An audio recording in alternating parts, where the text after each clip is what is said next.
Hello, in this video I will show you how you can fix always on display for only 10 seconds on POCO M7 Pro. First of all, you have to open the settings because you have entered to developer options. So to do it, go to About Phone and keep tapping on OS version for POCO a couple of times. Now, as you can see, you are now a developer, so go back. Now scroll all the way down and go to additional settings.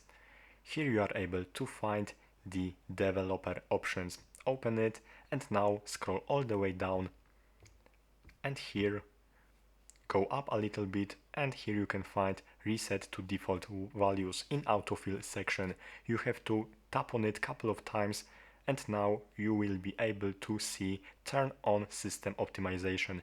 You have to turn it off by using this switcher. Now you can read this warning over here and wait a couple of seconds and click accept over here.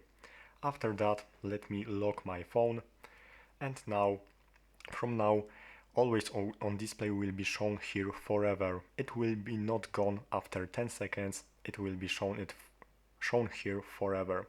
So basically that's all for this video. Thanks for watching, subscribe this channel and check my other POCO M7 Pro videos.